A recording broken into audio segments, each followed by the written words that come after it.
우리는 계속해서 하나님의 말씀으로 세워가자 하는 금년도 슬로건으로 하나님의 말씀을 체계적으로 또 구체적으로 역사적으로 선지적으로 복음적으로 말씀을 다양하게 나누고 있습니다. 주일 예배는 특별히 선지자의 외침, 선지자의 마음을 전하고 있습니다. 이제 8월 한 달 동안은 마지막 구약 성경에 나오는 소선지서에 나오는 학개 스가랴 말라기 말씀을 매주 한 주간 주일마다 전하면서 왜 이 선지자들이 그렇게 간절하게 외쳤을까 하는 그 마음으로 다시 돌아가고, 오늘 우리에게 성령님께서는 어떤 말씀을 이 말씀을 통해서 주시는가 하는 말씀으로 교훈 삼고자 합니다. 지난 주일에는 다니엘서 말씀을 보았습니다. 다니엘이 결단하고, 결단이 아니고 결단이라고 했어요.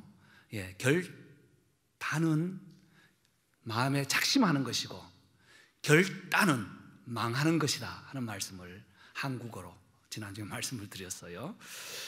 결단해서 어인이 찍은 것을 알고도 하나님께 신앙으로 사는 모습을 보았습니다. 바벨론 포로 시대의 선지자라면 예레미야, 에스겔, 다니엘을 우리가 들 수 있고요. 또 사실 다니엘은 선지자라기보다 정치가에 더 가까운 그런 위대한 역량을 감당했던 사람입니다. 다니엘이 적어도 제3 그 시대를 거쳐가면서 오랫도록 70년 동안 바벨론에서 총리로서 섬길 때에 이제 그때 많은 사람들이 등극하게 되죠.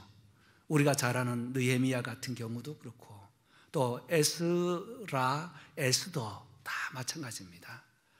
다니엘서 정치가인 말씀을 통해서 보았다면 에스라, 느헤미야는 이때에 이제 귀환을 하게 됩니다. 남아서 인구를, 유대인들을 말살하려고 했던 그 바벨론 사람을, 하만을 없애는데 함께 힘을 했던 에스더는 수상궁에 남아서 죽으면 죽으리라는 결단을 하고 하나님께 나갔던 인물을 우리는 잘 알고 있습니다. 오늘은 학개인데요, 학개 선지자는 언제였는가? 학개서 1장 1절 보면 다리오 왕 2년에라고 시작해요. 다리오 왕은 다니엘서 6장 1절 보면 다리오 왕 때에 왕외에 다른 신에게, 즉 하나님에게 절하는 자는 사자굴에 넣겠다 하는 그런 어인을 내리게 됩니다. 같은 시대였다고 볼 수 있습니다. 학개는 하나님께서 학개에 대한 어떤 인물인지에 대한 내용은 구체적으로 소개를 하지 않고 2장에 걸쳐서 짧은 성경 말씀을 주셨어요. 그것도 몇 개월 동안 있었던 메시지를 기록했는데, 이 말씀이 구약 성경에 딱 숨어 있어 가지고 우리는 때로 성경을 넘기다가 학개서를 넘어가 버릴 때도 있습니다. 혹시 학개서에 대한 말씀을 들어본 적도 그렇게 많지 않을 것입니다. 오늘 4절 한 절 읽었지만 1장과 2장 전반에 걸쳐서 보면 하나님의 말씀이라는 말씀을 7번 강요하면서 하나님이 나에게 강력한 말씀을 주셔서 오늘 말씀을 전한다 하는 말씀의 마음이 전해 있습니다. 4절 말씀에 보면 스스로 굳세게 하라 하는 말씀이 3번에 걸쳐서 나오는데, 스스로 굳세게 하라, 스룹바벨아 스스로 굳세게 할지어다, 대제사장 여호수아야 스스로 굳세게 할지어다, 모든 백성들아 스스로 굳세게 일할지어다 라고 3번에 걸쳐서 말씀합니다. 반복하고 또한 강조하는 말씀은 다시 말씀을 기록했다고 하죠. 스스로 굳세게 해야 될 일이 무엇이기에? 저와 여러분들도 이 시대에 살면서 스스로 믿음을 굳세게 하지 않고 마음을 굳세게 하지 않으면 나도 모르는 사이에 세상에 푹 빠져버리는 이런 시대에 우리가 살아가고 있습니다. 그러므로 우리의 마음을 어떻게 하자? 스스로 굳세게 하시기를 바랍니다. 내 의지로 하는가? 아니에요. 오늘 말씀을 보면 먼저는 하나님이 함께 하시기 때문에 우리는 스스로 굳세게 할 수 있어요. 우리는 우리 속담에도 작심삼일이라는 말이 있습니다. 내가 작심하고 결정하고 결단하면 3일 가지 못합니다. 그래서 생겨난 것이 작심삼일이라는 말이 생겼는데, 우리 하나님이 함께 하신다는 것을 믿고 하나님의 은혜로 살아가면 우리는 스스로 굳세게 하게 될 줄 믿습니다. 그렇습니다. 스스로 굳세게 하는 이 말씀은 당시의 중동의 배경을 우리는 잘 알아야 합니다. 오늘 여기에 다리오 왕 때는 시대가 벌써 3번 왕권이 바뀌었습니다. 구약 성경 전체의 신약을 보면 네 왕국이 이렇게 성경의 배경에서 활동을 하지요. 하나는 이집트입니다. 애굽에서 400년 동안 이스라엘 백성들을 살았어요. 애굽이 전 세계를 제패할 때가 있었습니다. 또 하나는 바벨론입니다. 바벨론 주변에는 페르시아, 바사라고 하죠. 한문으로는 바사 제국이 있는가 하면, 페르시아는 이 남단 지역, 동쪽 지역에 자리잡고 있었습니다. 물론 당시에는 작은 부족이었지만 점점 왕성해지면서 이 바벨론을 잡아먹게 됩니다. 또 북쪽에는 메데라는 지역 사람들이 살았어요. 그래서 지금 이러한 땅을 중심으로 구성된 이 중동의 역사는 성경의 위대한 큰 일을 하나님께서 하시도록 회초리로 사용하는데 사용되었던 것을 볼 수 있습니다. 그리고 로마입니다. 헬라와 로마 문화가 꽉 잡고 있을 때 신약시대에 돌아오게 되죠. 오늘 다리오 왕은 첫 번째 이스라엘 백성들을, 유대 백성들을 끌고 간 것은 바벨론의 느부갓네살 왕이었습니다.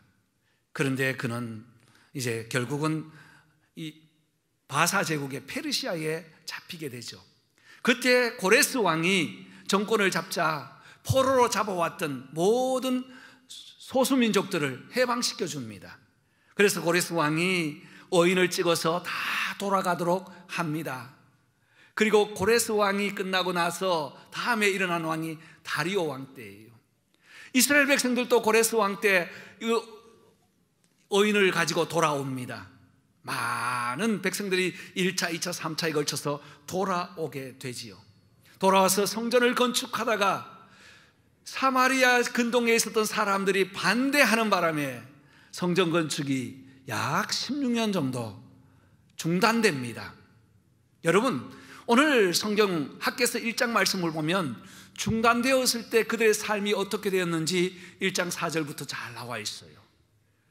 성전이 중단되고 나니까 그 사람들은 이 핑계 저 핑계로 자기 생업으로 돌아가서 자기 집을 짓게 됩니다. 이때 하나님께서 학개를 다시 불러 세워서 너희들은 산에 올라가서 나무를 가져다가 여호와의 전을 다시 수축하라, 재건하라는 말씀을 하는 거예요. 무너졌던, 스탑되었던, 중단되었던, 완악해져 있는 이스라엘 백성들이 다시 옛 죄로 빠지려고 할 때에 하나님은 학개 선자를 사용했다는 사실입니다. 그래서 함께 굳세게 일어나 하나님 앞에 나가자 하는 말씀을 할 때에 여호와 하나님이 우리와 함께 하시기 때문에 스스로 굳세게 하라 하는 말씀을 3번에 걸쳐서 말씀하고 있습니다. 오늘 세 부류의 사람이 나오죠. 한 사람은 바로 스룹바벨이라는 사람이에요. 스룹바벨은 이스라엘 백성들을 약 5만 명을 이끌고 첫 번째 1차 기원에서 사람이었습니다. 그는 성전을 건축하다가 스탑되었어요. 그리고 제사장으로 여호수아 제사장이 있습니다. 그리고 함께 일을 했던 모든 사람들이 하나님의 성전을 스탑하고 자기 집을 짓고 편백한 집, 좋은 집을 지어가니까 스스로 굳세게 하라 하는 말씀을 주신 것입니다. 여러분, 여기에 굳세다 하는 말은 붙어 있다라는 말이에요. 히브리 말로는 하자크라는 말입니다. 우리 한번 영어도 어려운데 히브리 말로 한번 해볼까요? 시작. 하자크예요. 하자크는 떨어지지 말고 꼭 붙어 있다라는 말입니다. 굳세게 하라는 말은 떨어지면 세상으로 빠지고 죄로 빠지기 때문에 붙어 있지 않으면 안 된다는 말이에요. 묶어서 꼭 묶어서 둔 상태를 가지고 하자크라고 합니다. 이 단어가 하나님께 사용될 때는 여호와는 우리의 힘이라 할 때 이 힘이라는 말이 하자크라는 말이에요. 그렇습니다. 하나님의 힘을 받을 때 우리는 하나님께 꼭 붙어 있을 수 있습니다. 여러분, 그래서 스스로 굳세게 하라는 말을 3번에 걸쳐서 하고 있는 것입니다. 하나님이 우리와 함께 하시기 때문에. 우리와 함께 하시라는 말은 히브리 말로 무엇입니까? 임마누엘. 얼마나 위대한 말인지. 이 말은 영어도 한국말도 다 임마누엘이에요. 하나님은 성경 처음부터 마지막까지 우리와 함께 하셨습니다. 한 번도 외면한 적이 없으신 하나님이십니다. 애굽의 종으로 400년 살 때도 하나님은 함께 하셨어요. 바벨론에서 70년 있을 때도 함께 하셨어요. 돌아와서 성전을 지을 때도 함께 하셨고, 성전을 중단하고 있을 때에 그때도 하나님은 함께 하셨습니다. 그 하나님은 지금 또 함께하여 주시는 줄 믿습니다. 성경에 보면 마지막 요한계시록 마지막까지 내가 너희와 세상 끝날까지 함께하리라. 여러분, 우리의 믿음 하나님께 꼭 붙어서 하자크 되기를 바랍니다. 임마누엘 되시는 하나님의 힘을 얻어서 함께 하시는 하나님으로 흔들림 없이 떨어짐 없이 하나님과 함께하는 저와 여러분 되시기를 주의 이름으로 축복합니다. 두 번째, 이 말씀 속에서 은혜 안에 머물게 하시는 하나님을 우리는 볼 수 있습니다. 5절 6절 같이 읽겠습니다. 다 같이. 너희가 애굽에서 나올 때에 내가 너희와 언약한 말과 나의 영이 계속하여 너희 가운데 머물러 있나니 너희는 두려워하지 말지어다. 만군의 여호와가 이같이 말하노라. 조금 있으면 내가 하늘과 땅과 바다와 육지를 진동시킬 것이요. 아멘. 말씀해 보면 머물러 있다는 말은요, 과거에서 현재까지 함께하는 상태를 의미합니다. 사람은 힘겹고 어렵고 때로는 자기의 감정이 상하면 관계를 깨고 떠날 때가 있어요. 그러나 우리 하나님은 그렇지 않으셨어요. 떠나지 않고 영원히 함께 하시는 분이 바로 우리 하나님이세요. 그래서 우리에게도 머물러 있게 하고 또한 머물러 있나니 라고 고백합니다. 학교는 이스라엘 백성들, 이 유대인들에게 바벨론을 이야기하지 않고 애굽에서 나올 때에 기억하고 너희는 하나님께 머물러 있다는 것을 다시 한번 감사하라고 강요합니다. 우리가 머물러 있어야 할 곳은 어디입니까? 첫 번째는 언약의 말씀이에요. 5절에 내가 너희와 언약한 말과 라고 했습니다. 애굽에서 나올 때 내가 너희에게 언약한 말은 무슨 말일까요? 하나님은 아담과 노아, 아브라함과 언약을 맺고 계시다가 하나님의 뜻을 저버리고 하나님의 말씀을 저버리고 우상에 있던 그들을 애굽 땅에서 종으로 400년 동안 살게 합니다. 그러나 나올 때는 하나님께서 반드시 언약하셨어요. 출애굽하기 전날 밤 놀라운 일이 일어납니다. 9번에 걸쳐서 경고를 하였지만 애굽과 바로와 사람들은 깨닫지 못하다가 마지막에는 장자의 죽음이라는 무서운 경고를 합니다. 그러나 살 길을 열었어요. 양을 잡아서 그 피를 문 사방 설주에 바르고 죽음의 사자가 패스오버하도록 오늘 밤을 기다려보라는 겁니다. 그 말씀을 순종한 사람은 살았습니까? 죽었습니까? 살았습니다. 순종하지 않는 사람은 죽었습니다. 맞습니다. 언약이에요. 홍해를 건넌 후에 하나님께서는 모세를 통해서 내가 너를 독수리 날개로 어음같이 업어서 옮겼다. 출애굽기 19장 4절 5절 말씀에는 너희가 내 언약을 지키면 내 소유가 되겠고 나의 거룩한 백성이 되리라.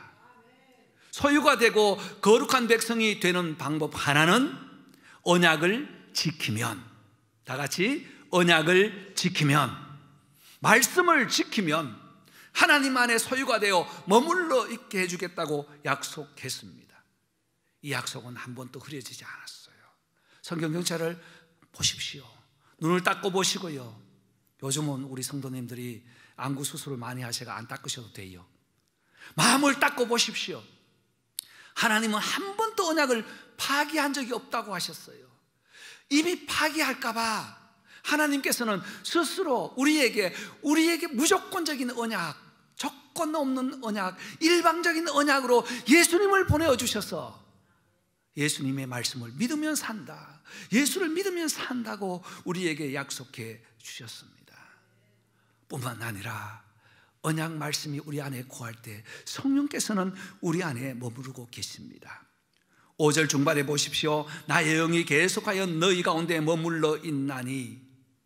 여러분, 성령님도 한 번도 하나님의 백성들 떠난 적이 없었어요. 하나님께서 사람을 창조하실 때 성령께서는 함께 하셨어요. 그래서 하나님이 말씀하시기를 아담을 만드실 때에 우리가 우리의 형상대로 내가라고 하지 않고 우리라는 복수를 통해서 성령님이 함께 하시는 것을 증거하셨습니다. 흙으로 사람을 만드시고 그 코에 생기를 불어 넣으시니 생명이 된지라. 그 코에 생기 르하흐 하나님의 영을 불어 넣으셨다는 거예요. 성령께서 우리 안에 있을 때에 우리는 살아있는 영이 되는 것입니다. 애굽 광야에서 걸었던 그 시간을 생각해 보라고 했는데 돌아보십시다. 하나님께서는 낮에는 구름 기둥으로 밤에는 불 기둥으로 항상 함께 하시되 주의 영이 함께 하셨다는 것입니다. 성령께서 함께 하셨어요. 출애굽기 13장 22절 낮에는 구름 밤에는 불 기둥으로 백성들 앞에서 떠나지 않게 하시고, 출애굽기 19장 9절에는 빽빽한 구름 가운데 임한 하나님의 영이 머물러 있더라. 성령이 함께 하셨다는 말씀입니다. 광야길 40년 동안 함께 하신 하나님, 바벨론에서 70년 동안 고통 가운데 신음 가운데 함께하여 주셨던 성령님께서는 오늘 학계를 통해서 다시 리바이벌 하기를 원하는, 일어나기를 원하는, 성전을 다시 짓기를 원하는 성도를 향하여 주의 영이 함께 하신다고, 주 안에 머물러 있을 때는 우리는 흔들리지 않는다고 말씀하십니다. 성경을 다 역사가 지나고 나서 마지막 요한계시록 21장 3절에는 그들은 하나님의 백성이 되고 하나님은 친히 너희와 함께 하시리라. 할렐루야. 하나님은 세상 끝날까지 함께 하십니다.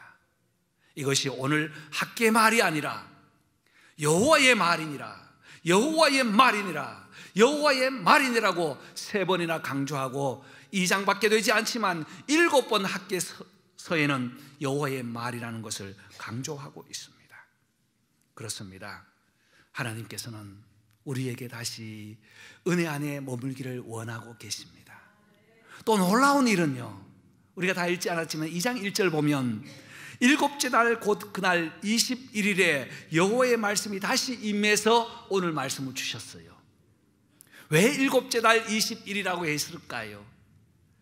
7째 달은 이스라엘 백성들에게는 새해입니다. 나팔절기예요.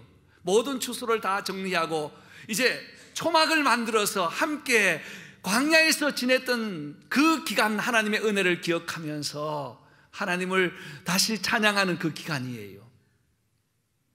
7월 1일 나팔을 불어서 새해를 알리고 7월 10일은 대속죄일에 죄사함을 용서받고 7월 15일에는 초막을 짓고 일주일 동안 있다가 그 끝날에 그 바쁜 시간에 모든 백성들은 하나님의 은혜에 머물러 있었더라는 것입니다. 사랑하는 성도 여러분, 하나님의 은혜 안에 머물러 있기를 원하십니까? 말씀을 사랑하십시오. 말씀을 읽으십시오. 자꾸 아멘이 줄어드는 것 같아요. 말씀을 피워서 읽으십시오. 말씀을 한 절이라도 생활에 적용할 수 있도록 우리의 마음을 다시 스스로 경고케 하기를 바랍니다. 주의 영을 소망하십시오. 성령님이 함께 하기를 간절히 원합니다. 그래서 은혜는 말씀과 성령이 함께 하실 때 우리의 삶에는, 우리의 영혼에는 은혜가 넘쳐나는 줄 믿습니다. 마지막 3번째 보면 7절에서 9절까지입니다. 제가 7절, 8절, 9절 읽으면 여러분은 만군의 여호와의 말이니라 하는 말씀으로 선포하십시다. 제가 7절, 8절 읽겠습니다. 또한 모든 나라를 진동시킬 것이며 모든 나라의 보배가 이르리니 내가 이 성전의 영광이 충만케 하리라. 은도 내 것이요 금도 내 것이니라. 이 성전에 나아준 영광이 이전 영광보다 크리라. 내가 이곳에 평강을 주리라. 할렐루야, 아멘.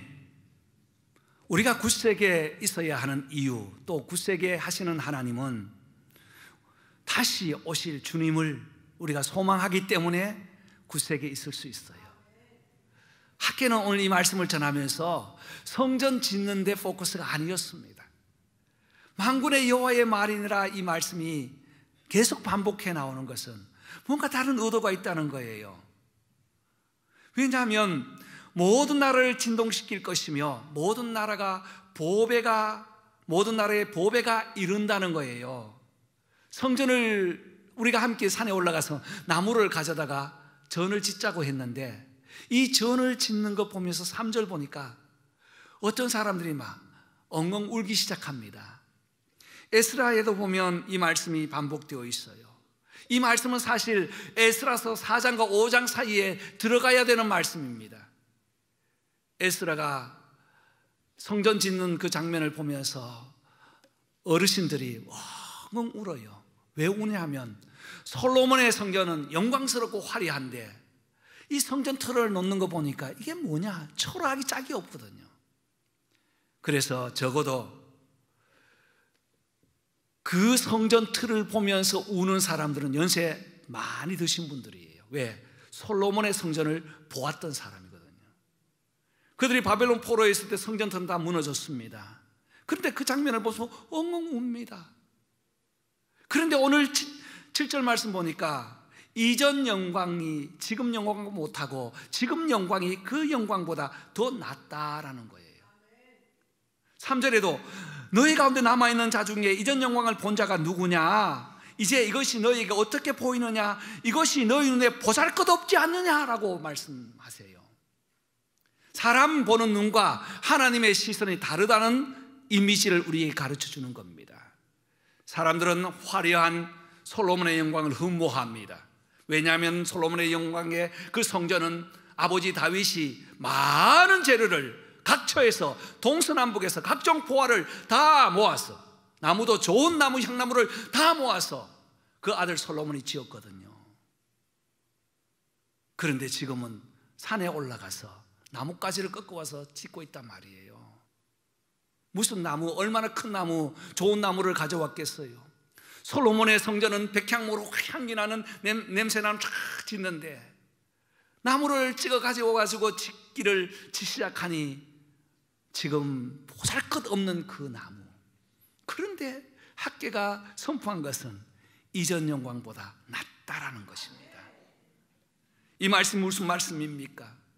여러분 성경을 좀 자세히 보십시오. 성경을 보시면 7절 말씀에 모든 나라에 보배가 이르리니 라고 되어 있죠. 여러분 성경 한번 보세요. 성경에 보시면 보배가 이르리니, 거기에 숫자가 하나 붙어 있을 거예요. 여러분 성경에 앞에는 없어요. 성경에 1 또는 A라고 붙어 있죠. 붙어 있습니까? 확인하시면 고개 끄덕거려 주세요. 예, 있어요. 그것은 관주, 다르게 번역할 수 있는데 그 관주에 내려가 보니까 뭐라고 되어 있나요? 사모할 것이며 모든 나라들이 보배롭게 사모할 것이 있다는 겁니다. 모든 나라들이 사모한다는 거예요. 여러분, 여러분의 사모하는 것이 무엇입니까? 돈입니까? 명예입니까? 건강입니까? 오늘 강복 99주년 되는 주일인데요, 일제 치하에 있던 사람들의 사모는 해방이었을 것입니다.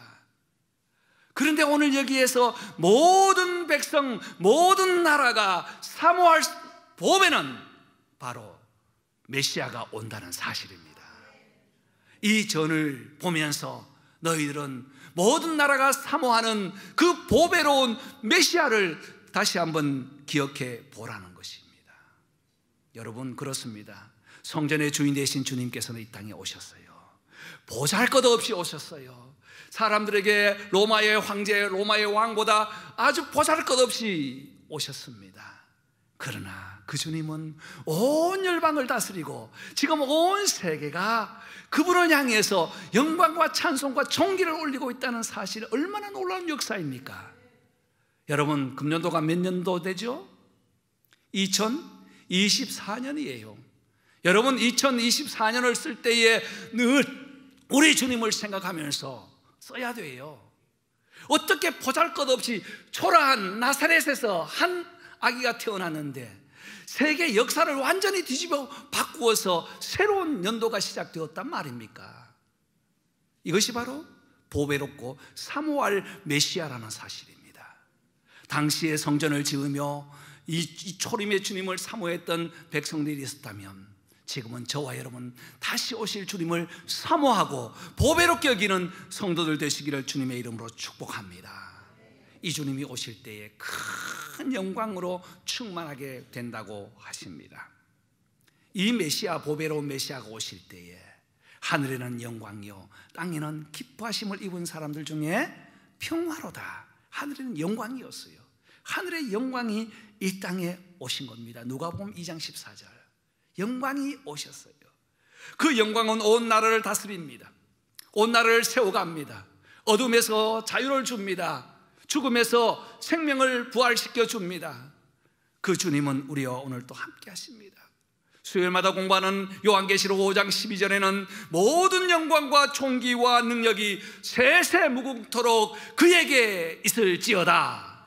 아멘 하고 요한은 기록했습니다. 사랑하는 성도 여러분, 모든 것이 하나님의 거예요. 은도 내 것이요 금도 내 것이요 이 성전에 낳아준 영광이 이전 영광보다 크게 되고 내가 이곳에 평강을 주리라 9절 말씀해 주신 이 약속의 말씀이 오늘 예수 그리스도가 오심으로 우리가 믿는 그 주님이 다시 오심으로 다시 선포될 것입니다. 저와 여러분 이 어려운 시대에 살아가지만 오늘도 우리 스스로 굳세게 하는 것은 먼저 하나님이 함께 하시기 때문이고 하나님의 은혜가 우리와 함께 하시기 때문이고 또한 우리에게 주시는 예수 그리스도가 다시 오실 것을 약속하셨기 때문에 오늘도 우리는 스스로 굳세게 믿음으로 살아가게 되는 줄 믿습니다. 이 믿음으로 한 주간 승리하기를 주의 이름으로 축원합니다. 기도하겠습니다.